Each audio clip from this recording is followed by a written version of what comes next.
All right, guys, we're at our first stop of the day today, which is actually something I haven't shown you guys much of. We are actually currently at I only have a very select few clients that I still do my farrier work for. If you don't know, farrier work is trimming and applying shoes to the bottom of horses' feet. But I still got a couple clients left around that I take care of, and I'm going to take you to my favorite little horses that I've been taking care of now for going on about 7-8 years, right, Britt? Something like that. Yeah, maybe even longer. Maybe longer. This may be closer to 10 years, actually. Yeah, I was doing these. Yeah, I've been taking care of these little horses for a long time. I was just actually thinking back. It's somewhere between 8 and 10 years, but I've been taking care of these little guys for quite a while now. So let's go out there and let's see if we can get those guys taken care of. And then we got some big plans this afternoon at the Sawmill. We're going to show you guys, well, we're going to be cutting some beams. We're going to cut them into a specific size, and we're going to let you guess in the comments what you think they'll be. But let's get these horses taken care of first.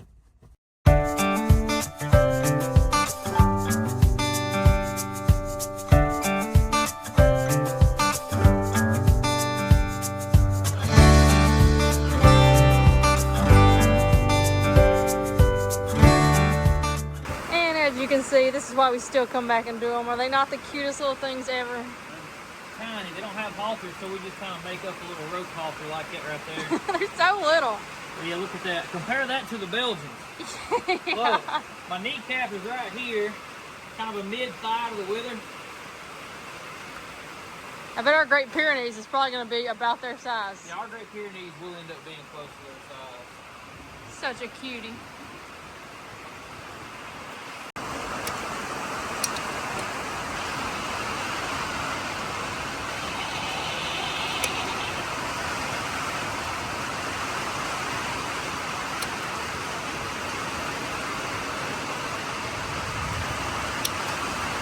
And it's raining once again. At least we're under a barn here.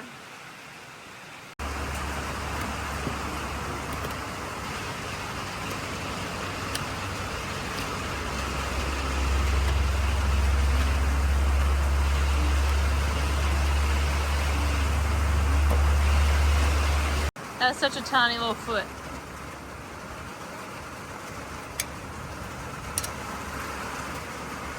Harder to trim the little ones than it is the big ones. Yeah, you can't get it. I can't put it between my legs, or I kind of hold it and have to use my nippers one-handed.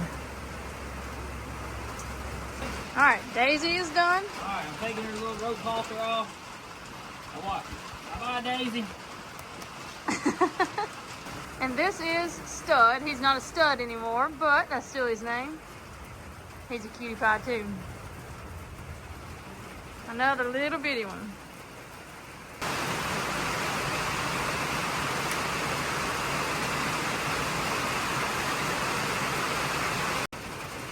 That's my little helper taking the other horse out. Stud's going back out the field with a trimmed set of feet. All right, we got that little job done, so now we're headed back over to the Sawmill. Funny story, if you guys didn't know, that is how I purchased my first sawmill, was working with horses. So just trimming and shoeing and training. So I did a little bit of everything with horses through the years, and that is actually how we got our first sawmill, was by doing that type stuff. It is. Then started logging on the side, and then we started doing, I grew up around a sawmill, so I had a little background in it for sure. But my first personal sawmill would have been nearly 12 years ago, and it would have been an LT-15 Wood-Mizer. And then I bought my circle mill and several other mills all through the years. I've probably had 7-8 different sawmills. I'll say, yeah, something like that. Anyway, well, let's see, I'll think real quick while we're driving down the road. I had an LT-15, I had a circle sawmill, I had a second circle sawmill, I had an LT-28, I had an LT-35 hydraulic, I had an AC-36 Cook, Yep. I had a Woodlands HM-130, I had a LT-40 with the walk-along controls. Now I have an LT-40 with the stationary controls. And I also had a third circle sawmill for a little bit of time, which was a Frick. So I've owned 10, nope, 11. I bought another Circle Sawmill just for the 371 Detroit, and I sold the rest of that sawmill. I have owned 11 different sawmills in a 12-year period. So, and I'm always looking for Circle Sawmill stuff. I'm about to be working on that project heavily over the next couple of weeks. I've already got everything in plans, so that's going to happen. You know, the upgrades of the carriage and the sawdust system and the carriage drive assembly. Yeah, I'm looking forward to that.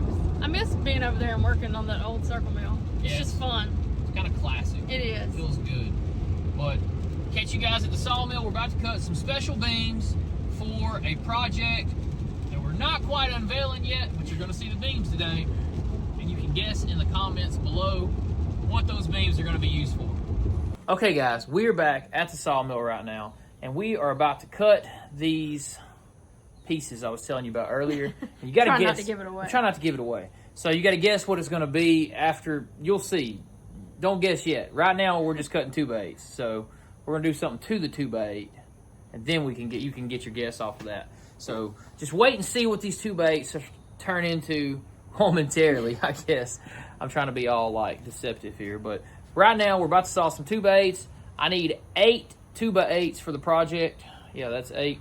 Thought for a second I was holding up 9. But anyway, thought he went crazy for a minute. We're going to do 8 2x8s out of this log. It's a nice log. I'm going to turn the camera around and show you. We picked out another log that is straight, not many knots. We don't want any knots for, I wouldn't say any, but we don't need any bad knots to break or anything like that for what we're doing. So let's show you the log.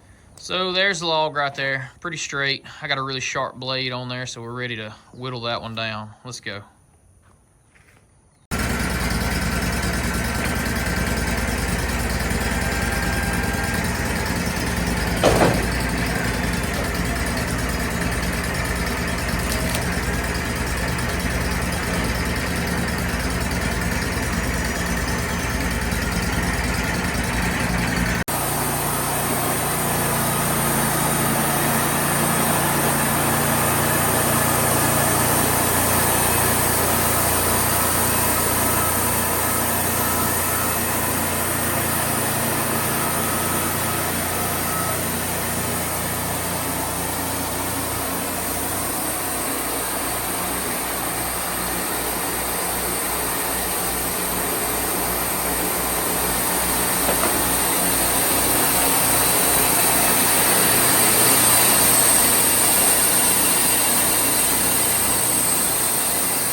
All right, guys, we got every single one that we needed out of that one log, and then some extra stuff that we'll probably make some 2x4s out of. But guys, this is going to be made into something else, and we're going over there now to cut the stuff out that we need.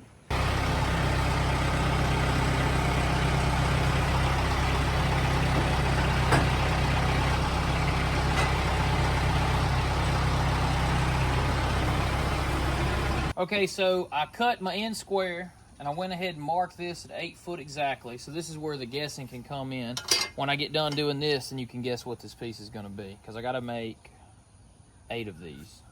So first thing, let's cut it square down here, 8 foot.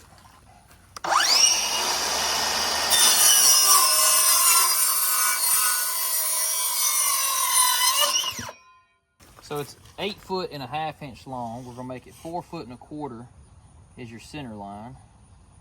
So I'm finding center, which is right there at 4.25 feet. I'm gonna mark this center line out just to keep it visible for me. I'm making a pattern here. There's dead center. Now we're gonna come to the end. We're gonna come down here to, let's see, probably the 6-inch mark right there. We're gonna mark 6 on both ends.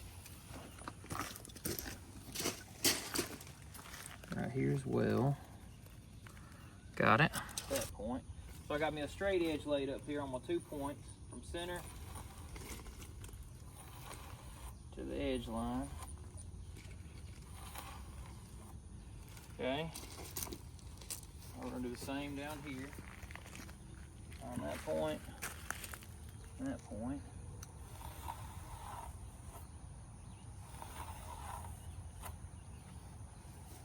Now we got to cut that guy out.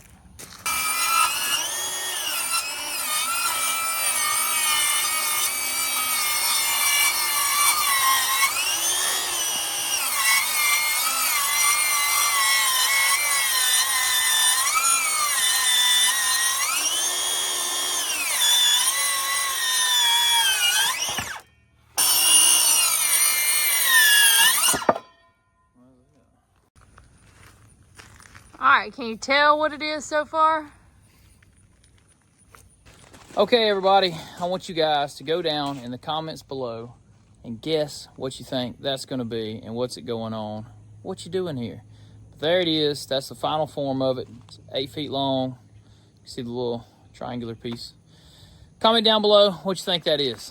Well, guys, it's actually the next day already, and we are up. I'm already sweating away at it because it is a hot day today, and we have already got those pieces in place. So don't forget to comment down below and put your guesses as to what you think those are and what you think they're going on. Guys, that is going to do it for this particular video. Got a lot done. You got to see some horses there in the beginning, some miniature horses. They're so little. And you got to see us doing some sawing for a particular project right here on the farm. We're doing a little 1-week project, and we're in a hurry to get it done so that we can do something with it. So guesses down below. That will do it for this video. Thank you guys for watching. Like, comment, subscribe. Subscribing is free of charge right here on YouTube. So until next time, guys. See ya. Bam.